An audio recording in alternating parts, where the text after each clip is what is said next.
Hello students. Now we're going to start our second part of science and technology. So we're into December month. In the first part we have seen some of the diseases, and for example we have seen HIV, we have seen malaria, right, and various initiatives along around them, right. Now we're going to start. We have seen in detail genetic diseases, right. Okay, so now we're going to start our second part. In the second part, first of all, I like to say that our space technology will dominate. Now, just to let you know about science and tech, that science and tech predominantly had 3 to 4 parts, right? First is space technology. Second one is human health and disease, right? Third one is defense. Fourth, you can say ICT infrastructure and some of the miscellaneous initiatives like thing. So, if you know defense, we are covering in a separate video, right? So every month we are coming out with defense video. For example, last month we had 2 defense video. So defense is going parallelly. Along with that, human health and disease I am mostly covering in my part 1 from August. And the next month I am going to cover science and tech in 3 parts. So this month we have 2 parts. Next month I'll cover 1, 2, 3 parts. In the first part I'll be covering human health and disease, some of the sections of that. For example, I'll be covering some vector-borne disease or some hepatitis I'll cover, and some previous year question I'll cover. In the part 2 specifically, I'll dedicate to space technology, some of the development of the space. Some students were asking, sir, please explain. Let us explain PSLV and some basic fundamental details, then go on over and about that. And thirdly, it will contain the miscellaneous thing, ICT, something in ICT and something like that. Okay, so with this idea we'll move forward. Now in this month, first we'll start with some compilation I have, that is starting with the NASA's major mission to the other planets. With the exception of Cassini-Hughes, we have all the missions of NASA only, right? So we have missions for Mercury, that is Messenger, then Venus, Mariner 2. Actually, Mercury also had the flyby of Mariner 9 earlier, but we are not considering that. So let us consider Messenger. Then Venus has Melagon and Mariner 2. Then Mars, currently we are having InSight Lander, Curiosity rover and Maven. Jupiter, Juno mission, very famous mission. And for Saturn we have Dragonfly and Cassini-Hughes, however it is pronounced, right? Okay, so let us discuss very fine detail, because why I am discussing like that, because many a time a lot of confusion is there, right? Some mission is in the news, it has said that, okay, like for example Mars is having volcanic activities, so it comes in news. So just have a compilation of all the things. Similarly, I'll cover ISRO mission. Similarly, I'll cover miscellaneous mission, for example NASA plus ESA. Okay, so I will have a compilation for you. For example, next month I'll have some different space missions, so we'll be having a dedicated session to the space. Now let us start with respect to this. So first, starting with the Mercury, so we have Messenger for that. So Messenger, it out of service, obviously its mission is completed out of from 2002 to 2015. The Messenger was there. So the understanding of the Mercury, it did not land on the Mercury, right? Because Mercury is so hot. We have discussed about Venus when we were discussing about Shukrayan. So last time we are discussing about Shukrayan. So we discussed about Venus as a sister planet, and why the problem our explorer or NASA or ISRO faces while going to the Venus, right? We have discussed in detail. So Messenger data provides a new evidence of ice on Mercury. Again, I am telling you this is not important, because these things are not in current affair, but for the sake of compilation we are covering it. So just you need to remember that Messenger spacecraft for the Messenger aircraft was the for Mercury, right? Like that, right? So this is Messenger. So they have a full form also. Messenger में ME constitutes for Mercury, surface, space, environmental, geochemistry ranging. Again, just to know it, right? And it was not Mariner 9, it was Mariner 10. I'm really sorry. So Mariner 10 was the Messenger was the second mission to reach the Mercury. First was Mariner 10. So it was a long back 1975. That is why I have not mentioned it. So remember Mariner 10, then Messenger, right? Next is we talk about Venus. So Venus we have Mariner 2. So it was the first successful mission to another planet when it flew by Venus. After that Mariner, we have Melagon. So that is why I'm covering in a very shallow basis. So just telling you the names. So Melagon is one of the most successful deep space missions of NASA, right? So it Melagon burned up to about 10 hours after being commanded to plunge into Venusian atmosphere. Now we have discussed that Venus surface is very hot, right? So it is so hot because of the GHG gas, greenhouse gas effect of the carbon dioxide. So a lot of carbon dioxide is there in the Venus atmosphere, and because of that, a lot of greenhouse gas effect is there, and that is why it's so hot. And that is why many of the missions we have discussed, that many of the NASA's missions have burned up reaching to the Venus. And we have discussed about cloud cities, right, last time with respect to Venus. Now moving on. Now we coming back to the Mars. Now in last time we have already discussed in our previous discussion about InSight Mars lander and Curiosity rover. So InSight Mars lander gave us information that, so it is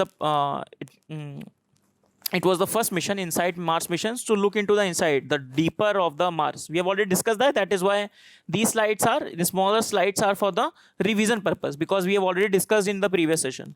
So InSight Mars mission was for looking into the deeper of the Mars.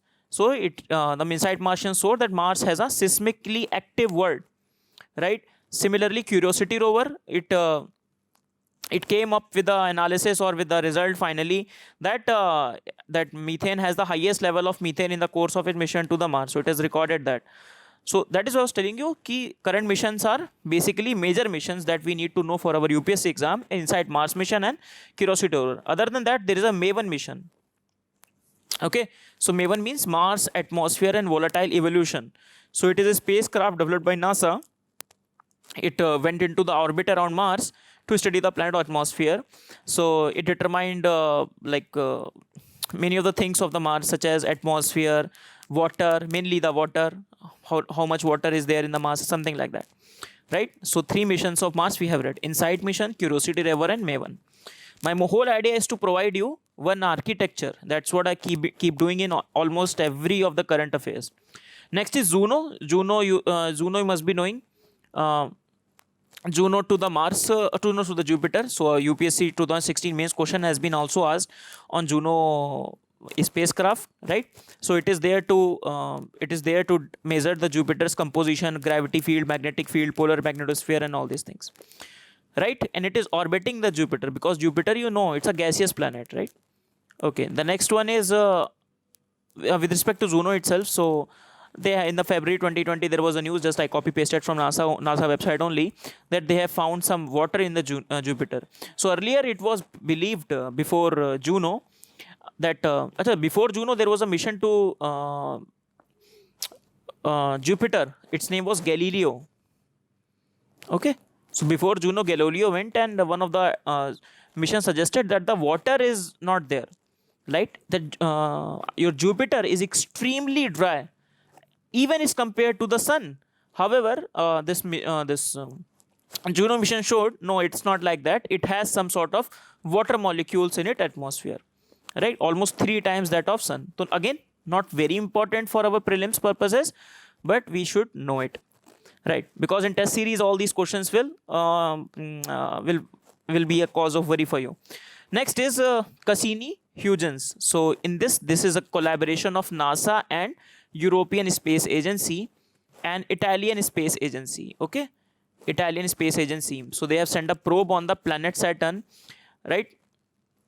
And so basically this it comprises of 2 parts. First is Cassini and second is Huygens. So there is a probe named Cassini, and the Huygens is the lander, which is landed on the Saturn's largest moon, that is Titan. So Titan is the largest moon of the Saturn. If you remember Titan from which story? Recently, End Game of Avengers, in which Titan, who came? The villain of the story, right? Thanos came from the Titan only. So it was on the Titan this particular lander went of ESA. So this particular mission is for the Saturn. Next is Dragonfly. So it is not currently deployed there. So Dragonfly is supposed to be launched in 2026 and will be reaching there 2034. So again, it is a mission for Saturn, right? So we have discussed missions to starting from Mercury, then Venus, then Mars 3 missions. Then we discussed mission to Jupiter, finally Saturn. So this is a very small list, first of the list, and we'll giving you many of the list, right? For example, I'll be giving you ISRO's list. For example, we already did Aditya L1 and Aditya mission, but I'll give you a detailed list as well. Right, the compilation lists. The next topic we want to discuss is Comet 2I or Borisov. So it is said to be the second interstellar object that has come close to our solar system. Interstellar means outside our solar system. So this it is a object came very close to uh, our solar system, and it is said to be the second object. The first object was very different name is there. Just one second. Yeah, sorry. Yeah, so the first object was Munamua, right? So this was the first object that was started in 2017. After that, 2019, this Borisov was observed, right? So basically, what is that? Our objects in our solar system, they follow an elliptical path. We know it, right? Sun is at the center, and it's not a circular orbit, they follow an elliptical orbit. While the interstellar objects which come, they follow a very hyperbolic path like that, right? They do not follow an elliptical path, right? And the Borisov has found to have much more hyperbolic path than any other comet which has been studied till date, right? So Borisov has a hyperbolic path. Second, it is the second interstellar object which has come to the world. First one is already there, so there can be very different questions with respect to that, right? So you can see it's comet Borisov. So it is sun, this is earth, they are following the elliptical orbit, and this is the path of the Borisov, almost a hyperbolic path. Next is Chaser. So what is Chaser? Basically, Chaser is the robot of the ESA, European Space Agency. What it will do, it will go to clean up the debris of the Earth's orbit, right? So it is a part of the Clear Space 1 mission. So if the question can be asked, Clear Space 1 mission, this mission is been with respect to the Clear Space mission. From the name itself, it is very clear. Clear Space 1. So Clear Space 1 is mission for the clearing up of the debris around the earth, especially from the artificial things that are there in the earth. For example, many of the satellites are there. For example, we are doing Mission Shakti, for example. So Mission Shakti we did, then we created a lot of debris around the lower earth orbit. So when we create a lot of debris, we need some missions like this to clean up these debris as well, because they fly at a very high speed, right? So the target of this particular chaser is the piece of junk called Vespa. So Vespa is a piece of junk that is around 800 kilometers above the earth, right? So it is targeted towards this. There is one extra thing that we want to discuss, that is Kessler syndrome. So Kessler syndrome is basically after a scientist in the NASA. So he said that, so first of all, this is the bot, what it will do, and these things are there only. So Kessler syndrome. So it was named after a scientist from NASA. So he said that many of the things around the earth, it will form a blanket like that, and it will keep on collisions. The number will increase. The density of the object in the lower Earth orbit will increase, and they will form an object like that. They will collide with one another and will form a massive cascade, right? And it will lead to further collision after collision after collision. And what will happen? So it will render all the space eventually inoperable. For example, services like navigation, communication, weather forecasting. Our satellite which are placed here will not be able to communicate with Earth. So ultimately it will lead to a lot of problem, and that is why we are having many missions for the cleaning up of the space debris. So we have polluted not only our earth atmosphere, we are also polluting our atmosphere outside the earth as well, right? Moving to the next topic, that is longest single spacewalk by women. So remember, what is a spacewalk? So for example, this is Earth, this is International Space Station. We have already discussed what is ISS. So for taking some experiments, the scientists go outside, or the astronauts go outside. So amount of the time they are outside, it is known as the spacewalk, right? So the US astronaut Christina Koch has set the record for the longest single space flight by a woman. She crossed 289 days, right? Earlier it was held by another American, not important. Okay. So the highest record is still at 342 days. Okay, let's go ahead. Next is Navik as an allied system of USA. So we have already discussed Navik, if you remember, IRNSS. So USA has decided to put Navik as a allied system of USA. Now, why I have kept this particular thing in our current affair? Because it gives us opportunity to learn about the the global uh, communication system of the navigational satellites of the other countries as well. For example, just like Navik is of India, GPS is of USA. Similarly, we need to know European Union's name is Galileo. Then Quest Zenith is name. So this is of Japan. Then GLONASS is of Russia. Chinese name is Baidu.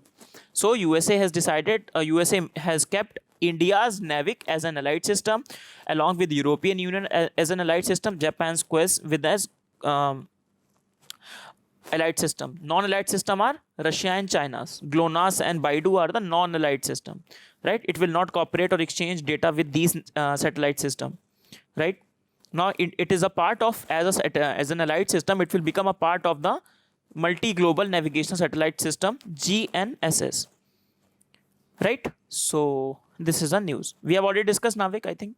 So India's own GPS, Make in India, and it's indigenous. We have made 7 satellites, right? 4 in geosynchronous, 3 in geostationary. Right. Next is OSIRIS REx. So it's always in the news. Every year you find this topic in the current affair booklet only. So it's again by NASA. So it is for the study of this asteroid called Bennu. So this Bennu asteroid resembles a lot of Earth-like things. Okay. So it is a very carbon-rich asteroid, which can give us evidence of the beginning of our solar system. Right. And many of the water traces have been found of the Bennu. Along with that, on the asteroid's rocky surface, many of the things, as I told you, probability of 1 second. So it has a very high not probability, I'll say it has a very, because of the evidence of the water has been found. So as we are searching for the many habitable places around the earth, right? So it is one of the possibilities, right? Okay, so this is OSIRIS REx. So it is said to be one of the asteroids that will come very close to the earth as well, right? So this is OSIRIS REx spacecraft. You can see it is very close to the Earth International Space Station, low Earth orbit, very near to the earth, right? So we have sent our OSIRIS REx to study this particular asteroid. So question can come in 2 directions. They can ask the name of the Bennu, or they can ask the question on the OSIRIS REx, right? Okay. So next is asteroid impact deflection system. So what is this? From the name itself, asteroid impact deflection system. So this system is for the deflection of the asteroid that can hit Earth in the future. So for example, the Earth is moving, asteroid is moving. There's a possibility that any asteroid can hit the Earth, right? And that will cause a lot of damage to the planet. So it is a program of the NASA and the ESA. So they have this a joint research mission. So it is the project aims at deflect of one of the 2 Didymos asteroids. So there are 2 asteroid named as the Didymos between Earth and the Mars, obviously. So it will they will make a DART, that is double asteroid impact test. So they will make a spacecraft, and that spacecraft will hit these asteroid, right? When it will hit this asteroid, you can see DART is planning to impact in 2022. Right, and Hera, which will be created by the ESA. So Hera will be created by the ESA. It will perform a close-up survey of the post-impact asteroid. So the asteroid will be impacted by DART, and after the impact, Hera, a device created by the ESA, will do the post-hit analysis of the asteroid. Okay. So remember, so this is that. For example, this is Didymos. Just 1 second. So this is DART. It will hit this particular asteroid, then Hera will study it. Okay. So remember, it is a contribution of ESA and NASA and ESA, right? Next is Kepler mission. So Kepler mission is basically it's a telescope. NASA's Kepler telescope was there. So currently it's not there. So NASA has replaced it with another telescope. So the idea of the Kepler mission was to search for a habitable planet. I was discussing about the quest to find the many habitable planets around us. So one of the initiatives taken to find that is telescope in the form of the Kepler telescope, Okay, so it was launched in 2019, and they have discovered many of the exoplanets. Now it was in the current affair, I think 2 to 3 years back. So Kepler has been replaced by the TESS, that is Transiting Exoplanet Survey Satellite. So it was retired in 2018. So that is why it was in current affair last year, right? The area of the TESS has been improved over Kepler, so it has 400 times larger area than Kepler mission. So the area covered by the Kepler mission will be elongated by the 400 times. So many of the discoveries of the Kepler system not important to us because it was in the last time, but even if they are asked, so remember TRAPPIST-1 system. So they have covered some 7 Earth-like planet, which can be a possibility for the habitable area, a future habitat for the us. So one more thing is there, Goldilocks zones. So what are these Goldilocks zones? So Goldilocks zones are those zones which are more probable to have the Earth-like symptoms, Earth-like condition. For example, you see, sun is here and earth is here, right? If it is too close to sun, earth, if any planet is very close to sun, then it is very hot, so no one can survive, all the water will evaporate. If it is too cold, then it is too icy. So it has to be a very the place from the sun to the particular planet, or a particular planet to a different star. For example, there is star 2. For example, sun is a star of our solar system, there is star 2. So there will be a Goldilocks zone. There will be a particular Goldilocks zone, a Goldilocks area, in which if a planet is present, then it will have a possibility of water, then it will have a possibility of life. So that is what this Kepler mission and not TESS mission is searching. So this mission is called Goldilocks zones, right? So TRAPPIST mission was last year in the news, again not important for us. Now coming back to the next topic, that is VO Wi-Fi. So this is called voice over Wi-Fi. Very easy. So Bharti Airtel company has launched the first voice over Wi-Fi, has started voice over Wi-Fi, and the Jio has followed the suit. So what is this? From the name itself you can see, calling over the Wi-Fi. So earlier we are using the VoLTE. Currently in Jio, for example, yeah, abhi now Airtel has also launched VoLTE. So now you do not need a particular cellular network. If you have connection to Wi-Fi, you can call to the people. Currently you cannot call, right? It will not use apps like WhatsApp. So you cannot call WhatsApp, calling from WhatsApp as a voice over Wi-Fi, right? So voice over Wi-Fi will not require any app to do so. Okay, so it will have a superior quality, and because voice you can contact over the voice over internet protocol, right? So this is Wi-Fi calling. Next is microdots. So what are these microdots? So microdot is basically, for example, this is your car, and they will spray it with microdots. So what will microdot is? It's like a unique identification. So there will be small dots attached to your vehicle, right? In the case of the theft, your vehicle can be identified with microdots. So it will help in the case of the theft of the vehicle and the use of the fake spare parts. So if one taken tires out of you, if it has microdots, then it can be tracked, right? So it can be read with the microscope, identified with the ultraviolet light source. Okay, so it will be sprayed on your vehicle. So Road Ministry has proposed for implementing traceable technology for the vehicle component. It is microdots.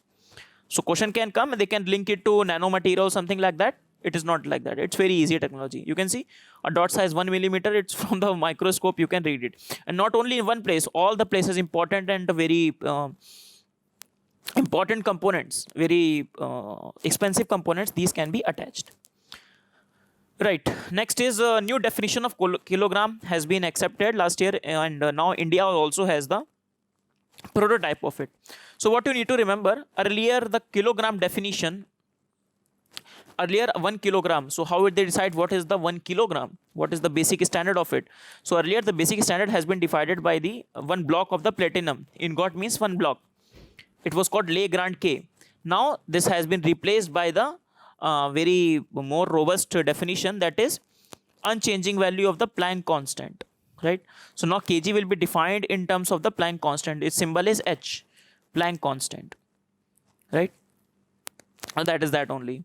So now it has been changed to this. So other fundamental units in the physics, I don't think it is important for our UPSC a lot, right? So just remember the Planck constant, it will give it a more more certainty, or it will not change because it is a absolute constant, right? Next is a fog pass device, very easy device. So fog pass, from the name itself, passing the fogs. So a GPS system held handheld portable device given to the crew for the railways in the case of the winter, especially during the western disturbances during the winter time, because of which fog delays many of the trains, right? So the railway has issued the fog pass device to the loco pilots to improve the safety, and many of the safety concerns are also happening because of the in the winter time, right? Next is eco network. So eco network is launched by the principal scientific advisor to the government of India. So remember, eco network is launched by the, not by the DST, not by the ministry, but by the principal scientific advisor to the prime minister. So what so an eco network will be a national program where the cross disciplinary research will take place. So cross disciplinary leadership, right, with focus on the research, knowledge, awareness of the ecology and environment. So it will focus on the science and tech, inclusion of science and tech, ecology, right, integration of these things together along with the economical aspect, so that we, whatever economy, whatever product that we build should be economically viable as well. So remember, eco network, if the question will come from the name itself, eco, so the world of eco itself come, ecology, and just remember that it is presented to the government by the principal scientific advisor, right? So they will talk for solution driven science, interdisciplinary science leader, national wide ecological appreciation, science guided policy and practices, very rhetorical things, right? Okay. Next is 27th National Children's Science Congress. So Children's Science Congress is basically happened in 27 to 31 December in Thiruvananthapuram. So it is a platform for the children from 10 to 17 years old. So they will be innovated, they will be given a platform for a small research activity like that. We have read in the governance about Adult Tinkering Lab, if you remember, right? So Adult Tinkering Lab are focusing on this student segment only, right? So the plan, it started in 1993. That is why 27th is there. What you need to remember, who organizes it. So it is a program of the National Council for Science and Technology Communication, Department of DST, Department of Science and Technology. That's it. What is the theme? Science and technology innovation for clean, green, and healthy nation. Okay. So this is again not very important, but we have to cover it. National Science Children's Science Congress. So our vice president has attended this congress. If you remember, I have discussed scientific social responsibility, right? So prime minister was, when he was addressing the National Science Congress, so vice president is addressing this, and he talked about innovation as a culture should be developed, science and technology as a mission, and innovation as a culture. Okay, so this is National Children's Science Congress. Now that's with this we finish our discussion. Let us quickly revise what we are doing with our other sessions. So we started with the NASA specific missions, with the exception of Cassini-Hughes, which is a collaboration of NASA and ESA and Italian Space Agency. We have other missions to the all the missions of NASA, starting with the Mercury Messenger, with the Venus, Mariner 2 and Magellan. Mars, we have 3, InSight Lander, Curiosity Rover and Maven, Juno for Jupiter, and for Saturn, along with the Cassini, we have Dragonfly, right? Next, we read about the Borisov. So Borisov is a second interstellar object which has entered into the solar orbit. First one was spotted in 2017. Next is the Chaser. We have read about the Kessler syndrome. So this particular robot will be cleaning up some space debris, specifically Vespa. Next, we discussed about Kessler syndrome, right? Next one, we talked about single spacewalk, not very important. Navik as a space system, in which, more importantly, we read about GLONASS, Baidu, Galileo, and Quasi-Zenith. His full form is Quasi-Zenith. Then OSIRIS REx, we have read about this, right? It will study the asteroid Bennu. Okay, next is we read about asteroid impact deflection system, in which we read about DART system, in which it will hit one of the asteroid in 2012, and then the HELA system of ESA, which will read about the post impact study. Then we read about Kepler and how it is replaced by the TESS and many of the exoplanet which Kepler has identified, TRAPPIST system. Then voice over Wi-Fi, Airtel started with Airtel Microdot, very interesting technologies to prevent the theft of the car. Then new definition of the kilogram with the Planck constant, small h. Right. Next is Fogg-Park device for the railway. Then Eco Network principle of scientific advisor, and finally 27 National Science Congress discussing the themes for the environment, ecology, and greener and clean India. Right. So with this we finish our discussion, and now with this science and technology for December month is over. In the January month, as I told you, we'll be having 3 parts. First part will be discussing diseases and human health and disease, some of the section. I'll be discussing hepatitis and some of the previous year questions associated with hepatitis and HIV. 3 questions have come in the last 10 years. Second part I'll be discussing space, and the third part we'll be discussing miscellaneous stuff, right? So with this we come to an hour end. I'll see you in the next class. Thank you everyone.